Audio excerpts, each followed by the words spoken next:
Imagínate esto, estás en una fiesta europea en los siglos XVI. El host trae el curso principal con un florecido, pero en lugar de un pico rocido o pícora, son restos humanos secos, y todos empiezan a comer. ¿No lo aprendes en las clases de historia? Sí, ¿lo oíste bien? Durante siglos, los europeos no solo recogían mamíferos, los comían. Mamíferos de Egipto antiguos, secados y servidos como medicina, cocidos en pan e incluso presentados en fiestas de luxuria. Ahora, probablemente estés pensando, espera, ¿por qué alguien haría eso? ¿Fue algún ritual roto? ¿Un símbolo bizarro de estatus? ¿O creían que apuntar a los muertos antiguos de milenios les ayudaría de alguna manera? Bueno, sigan al lado, porque esta historia se vuelve aún más extraña. Estamos a punto de entrar en una de las crisis de salud más extrañas de la historia, una crisis que convirtió a los muertos sagrados de Egipto en una comodidad caliente a través de Europa. Y espera hasta que escuche sobre las reuniones sociales eléctricas donde la carne de mamífero fue la estrella del menú. Confía en mí, lo que estos supuestamente civilizados europeos hicieron con los muertos antiguos de Egipto te va a quemar la mente. Revisemos a los siglos de 1500. Europa estaba pasando por lo que llamamos la Renacencia y los hombres eran cosas que estaban volando. Los exploradores venían de tierras lejanas con historias que parecían demasiado locas para ser verdaderas. Pero nada, y no quiero decir nada, capturó la imaginación europea como la de Egipto antiguo. Piénsalo como la última flecha de la era de la Renacencia. Si eras alguien que quería ser alguien, necesitabas cosas egipcianas en tu colección. Estatuas, artefactos y especialmente mamíferos. Estos no se veían solo como cuerpos preservados. Estaban como símbolos de estatus, piezas de conversación y, ¿sabes qué? Cures de milagros potenciales. Las carreteras entre Egipto y Europa no solo cargaban especias y cinta. Estaban enviando cuerpos preservados humanos por todo el Mediterráneo. Las mamíferas se convirtieron en comodidades tan calientes que los mercados las mostrarían en sus ventanas, como objetos de luxuria. Imagina caminar por una calle en Londres o París y ver a un cuerpo de Egipto antiguo con los cuerpos preservados en sus ventanas. Y, ¿sabes qué? ¿La parte más loca? Estos no eran solo objetos de colectores recogiendo hielo en la mesa de ricos. Los apotecarios encargarían partes de muñeco justo al lado de sus herbos y medicinas. Los artistas usarían un color de pintura llamado muñeco rojo, hecho de muñecos actuales. Incluso Shakespeare entró en acción mencionando a la muñeca como una medicina en sus actos. Este no era un mercado negro subterráneo. Este fue la cultura europea en su mejor momento. Pero aquí es donde las cosas se vuelven muy interesantes. Estos no eran solo curiosidades exóticas. Estos no eran solo curiosidades exóticas. Los europeos tenían planes mucho más grandes para estas hermanas antiguas. Estaban a punto de convertir artefactos sagrados en algo que encontrarías en un gabinete de medicina medieval. En algo que encontrarías en un gabinete de medicina medieval. Y confía en mí, lo que hicieron después es aún más asombroso. Entonces, ¿cómo fue que alguien se despertó un día y pensó, ¿sabes lo que haría una gran medicina? ¿Una gran medicina? Bueno, todo empezó con un enorme malentendido sobre el bitumen. ¿Sabes? Esa sustancia natural blanca. Los textos médicos antiguos apreciaban las propiedades curativas del bitumen, lo que llamaban mumia. Aquí está la parte mala. Porque las muñecas egipcias eran negras y brillantes, los europeos creyeron que estaban preservadas con este bitumen curativo mágico. Pero espérate, se va mejorando. Estos médicos europeos crearon esta teoría absolutamente asombrosa llamada medicina simpatética. La idea básica es que la tisuera preservada podría transferir sus poderes de preservación a la tisera viva. En sus mentes, consumir los bitúmenes era como tomar una pila de inmortalidad. Quiero decir, estas muñecas duraron miles de años, ¿verdad? Claramente sabían algo sobre preservar la carne humana. Y no estamos hablando de medicina de vaca aquí. Los mayores nombres en la medicina europea estaban relacionados con la vida de la muñeca. ¿El físico personal de la fuerza de Francia? ¿La pobreza de la muñeca prescribida? King Charles II de Inglaterra? Tuvo su propia receta personal para las drogas del rey que incluyeron la tisera humana y el extracto de la muñeca. Incluso el famoso filósofo Francis Bacon aplaudió la medicina de la muñeca como una cura. No aprendes esto en las clases de historia. ¿Quieres saber lo que pensaban que las muñecas podían curar? Básicamente todo. Dolores, heridas rompidas, náuseas, epilepsia, plagio, heridas internas, tú lo llamas. Tuvieron una prescripción de la muñeca para ello.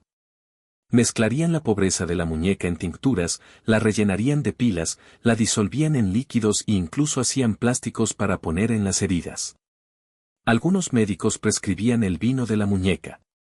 Sí, eso es exactamente lo que suena. Algo así como vino con plásticos disolvidos de la muñeca. ¿La parte muy emocionante? No fue un trato corto de vida. Esta práctica se llevó por siglos. Los libros de texto médicos del siglo XII al XVIII regularmente incluían preparaciones de la muñeca en sus prescripciones.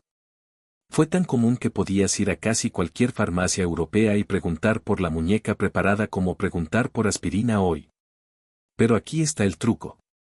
¿Recuerda cómo todo esto empezó con una mezcla sobre el bitumen? Bueno, los antiguos egipcios ni siquiera usaban bitumen en su proceso de muñecidad. Usaban sal de nitrón y resinas de plantas. Así que los europeos pasaron siglos comiendo muñeca porque entendieron mal el alemán. Habla de un momento perdido en la traducción. Cuando la demanda de la medicina de la muñeca explotó en Europa, creó una de las más raras cadenas de suministros de la historia. Las tumbas egipcias se convirtieron en las nuevas minas de oro. Grupos de robos de las tumbas atacaban los sitios de las muñecas y a veces sacaban doces de muñecas en una sola noche. Los vendían a los mercados y los montaban en barcos para portes europeos como el casamiento. Estos mercados no estaban tan cuidadosos con su cargo. A menudo rompían las muñecas en pequeños pedazos para que se encajara más en sus bolsillos. Piensa en algo como la Tetris de los antiguos egipcios, pero mucho más disturbante. Pero aquí es donde las cosas se vuelven muy oscuras. A medida que la demanda crecía, los proveedores no podían recoger las muñecas tan rápido, así que se volvieron creativos. Algunos empezaron a hacer nuevas muñecas de cuerpos recientemente heridos.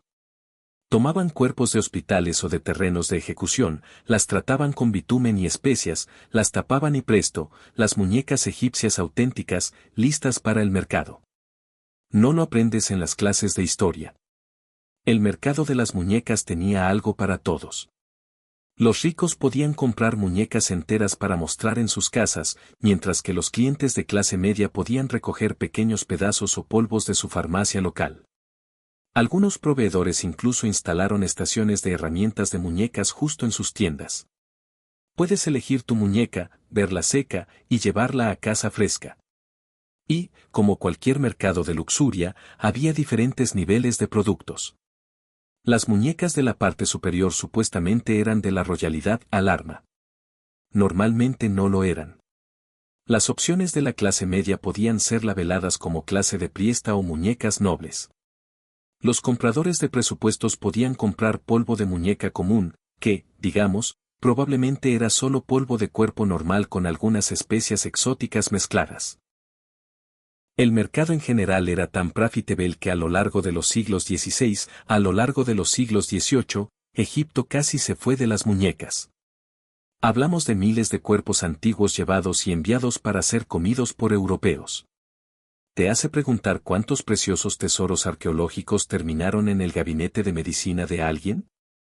Cuando pensabas que esta historia no podía ser más rara, entré en los banquetes de muñecas. Sí, ¿lo oíste bien? Fiestas de cena en las que la atracción principal era comer muñecas. No aprendes esto en las clases de historia, imagínate esto. Es la Francia de los siglos XVIII. Estás en una reunión de alta sociedad. El hoste está mostrando su riqueza y mundanidad sirviendo carne de muñeca. Los invitados pasan por platos de cuerpo que han sido extraídos con cuidado de los restos egipcios, secados y preparados como una especie de delicacia antigua. Se lo están lavando con vino mezclado con polvo de muñeca, desayunando con pan cocido con muñeca, e incluso agregando azúcar infuso de muñeca. Era como un movimiento de tabla macabro, excepto que la tabla era una tumba, y la tabla tenía restos humanos de 1000 años. Pero la aristocracia no dejó de comer muñecas. Se convirtieron en creativos. Algunos organizarían fiestas de pintura de muñeca, donde los artistas usarían ese infamoso pigmento de muñeca para pintar las portadas de los invitados. Otros organizarían ceremonias de desayunamiento de muñeca, convirtiendo la desecración de los restos antiguos en un evento social muy modesto. ¿La parte de la mente? Estas no se consideraron prácticas sorprendentes o tabúes en ese momento. La nobilidad europea vio a las muñecas como comodidades exóticas, no como restos humanos. Discusarían casualmente las mejores formas de preparar la carne de muñeca, como si trajeran consejos de cocina. Algunos hosts incluso bragaban sobre la pintura antigua de su muñeca, afirmando que venía de un antiguo faro o priesto. La práctica se volvió tan extrema que a mediados de los siglos, algunos médicos europeos prescribían cortes específicos de muñeca para diferentes enfermedades. Dijeron que la cabeza era la mejor para enfermedades de cabeza, el corazón para problemas cardíacos y los pies para problemas de pies. Los pacientes ricos podían ordenar estas partes específicas, mientras que la gente común tenía que hacer con polvo de muñeca genérico. Y si te preguntas si alguien en ese momento pensó que esto era tal vez, un poco arruinado, hubo algunas voces de razón. Un médico árabe, Abd al-Latif al-Baghdadi, visitó Egipto en el siglo XII y estuvo asustado por aprender que los europeos comían muñecas. Escribió que era una práctica bárbara e inapropiada de la gente civilizada. Habla de estar antes de tu tiempo. Entonces, ¿qué finalmente hizo que los europeos de Egipto dejaran de comer muñecas? Bueno, no fue un momento de repente. Fue más como una sensación lenta de que tal vez, comer los restos humanos antiguos no era la mejor práctica médica. El primer golpe en la reputación vino de una fuente improbable, los pájaros. En los siglos XVII, comenzaron a admitir que la mayoría de los pájaros estaban en el mercado luxurioso, casi como descubriendo que has estado comiendo criminales muertos recientemente en lugar de pájaros antiguos. Luego vino el siglo de la creación científica. Los médicos empezaron a hacer cosas locas, como probar si las medicinas funcionaban. Revolucionario, ¿verdad? Empezaron a preguntar sobre las remedias tradicionales. ¿Y no lo sabrían? No había mucha evidencia de que comer pájaros secos curaba nada excepto tal vez un apetito. Pero el verdadero golpe de muerte de la tendencia a comer pájaros vino de un aumento de interés en la historia actual egipcia. Cuando los estudiantes empezaron a estudiar hieroglifos y aprender sobre la cultura antigua egipcia, hicieron una descubierta asombrosa. Estos pájaros eran personas, como personas actuales, con nombres, historias y creencias sobre la vida. Las actitudes europeas se cambiaron dramáticamente. Los mismos círculos sociales que antes hacían fiestas de pájaros ahora las consideran bárbaras. Los museos empezaron a recoger y preservar pájaros, en lugar de desmantelarlos. A principios del siglo XVIII, comer pájaros fue de medicina de clase alta a algo que la gente pretendía que nunca había sido involucrada. ¿La parte trágica? A la vez que Europa desarrolló esta conciencia, ya habían sido destruidos innumerables pájaros. Hablamos de una cantidad total de historia humana, desmantelada y consumida por un médico de décadas. Algunos estimados sugieren que los europeos pasaron por cientos de miles de pájaros durante este periodo. Este capítulo raro en la historia europea nos dejó con más de unos arqueólogos muy distorsionados. Para empezar, cambió completamente la manera en la que abordamos los artefactos antiguos. Hoy en día, los museos tienen reglas estrictas sobre la gestión de los residuos humanos. Y sí, no comerlos es definitivamente en esa lista. El episodio de comer pájaros es un perfecto ejemplo de lo que sucede cuando tratamos las culturas antiguas como curiosidades en lugar de actuales civilizaciones. También nos muestra cómo fácilmente el conocimiento común puede ser maldito. Durante siglos, las mentes más brillantes de Europa aseguraron la medicina de los pájaros. La próxima vez que alguien te diga que todo el mundo sabe algo, recuerda que todo el mundo sabía que comer pájaros era bueno para tu salud. Es fácil mirar atrás y pensar, wow, esas personas eran locas. Pero recuerda, no eran monstruos. Solo eran personas tratando de resolver problemas con el conocimiento que tenían. Claro, ese conocimiento era totalmente equivocado, pero realmente creían que la medicina de los pájaros podía salvar vidas. A veces, literalmente, apostaban sus vidas por ello. La verdadera lección aquí no es solo no comer pájaros, aunque, en serio, no comer pájaros. Es sobre cómo incluso las personas más inteligentes pueden creer algunas cosas bastante locas cuando esas creencias se rompen con tradición y autoridad. La próxima vez que estés enfermo y alcanzas cualquier nuevo suplemento trendy que esté haciendo las rondas en los medios sociales, tal vez evites un pensamiento para esos europeos y su medicina de mamíferos. Al menos tu cura de milagros no es hecha de restos humanos antiguos, ¿verdad?